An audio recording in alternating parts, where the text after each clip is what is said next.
Assalamualaikum warahmatullahi wabarakatuh. Selamat pagi anak cerdas, unggul dan berkarakter. Berjumpa kembali dengan Ibu Deviana dalam pembelajaran Bahasa Indonesia. Kali ini kita akan belajar Bahasa Indonesia Kurikulum Merdeka kelas 10.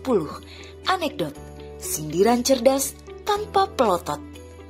Dan pada bahasan kali ini kita akan membahas elemen 3, berbicara dan mempresentasikan teks anekdot. Elemen 4, menulis teks anekdot. Tujuan pembelajaran elemen 3, berbicara dan mempresentasikan. Yang pertama, berdiskusi untuk menganalisis gagasan atau isi teks anekdot dan mengevaluasinya. 2, mengkreasi dan mempresentasikan teks anekdot. Tujuan pembelajaran elemen menulis teks anekdot. Yang pertama, menganalisis teks anekdot untuk menemukan kesalahan kebahasaan, menemukan unsur-unsur intrinsik dan makna tersirat yang berupa kritikan, serta merekonstruksi menjadi teks anekdot yang runtut atau menulis terbimbing. Yang kedua, mengkreasi gagasan atau ide yang mengandung krisis dan reaksi yang lucu atau unik ke dalam bentuk teks anekdot dalam rangka mengalihwahanakan ke dalam teks anekdot lain. Dalam hal ini adalah menulis bebas. Elemen 3, berbicara dan mempresentasikan teks anekdot. Berdiskusi untuk mendalami makna teks anekdot. Anekdot biasanya dimaksudkan untuk menyindir atau mengkritik pihak-pihak tertentu. Biasanya tokoh terkenal atau tokoh publik, kebijakan yang kurang disenangi, atau keadaan yang memprihatinkan atau kurang menyenangkan.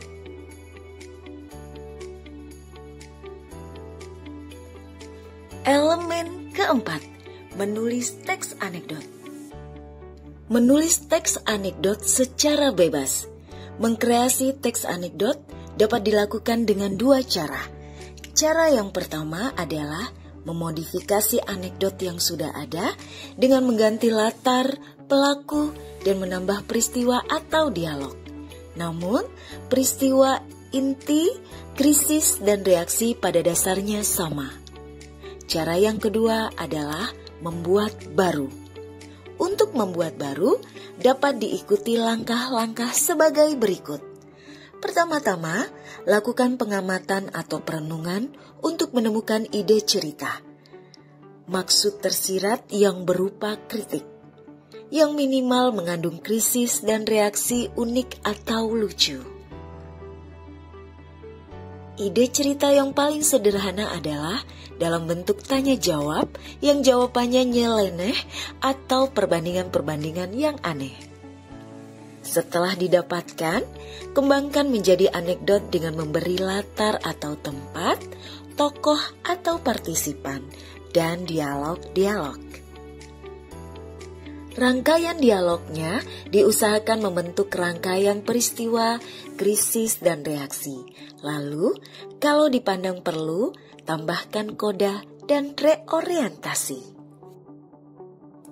Pendalaman materi kebahasaan, kalimat retoris, dan inversi. Mari kita bahas yang pertama adalah kalimat retoris. Kalimat retoris ialah kalimat tanya yang tidak perlu dijawab karena jawabannya sudah tersirat dalam kalimat itu sendiri. Dengan kalimat tanya retoris, boleh jadi penanya bermaksud menegaskan hal tertentu untuk mendapatkan perhatian mitra bicaranya. Dengan kalimat, haruskah kita tolak tawaran yang baik itu? Boleh jadi penanya bermaksud mengatakan yang pertama, jangan kita tolak tawaran yang baik itu. Yang kedua, sungguh bodoh kalau kita sampai menolak tawaran yang baik itu. Atau tawaran yang baik itu harus kita terima. Atau dengan kalimat retoris barangkali pembicara bermaksud menyatakan sesuatu yang berkebalikan dari apa yang ditanyakan. Misalnya, apakah kalian sudah pandai sehingga tidak perlu belajar lagi? Apakah kalian ingin masuk penjara sehingga masih terus saja melakukan kejahatan?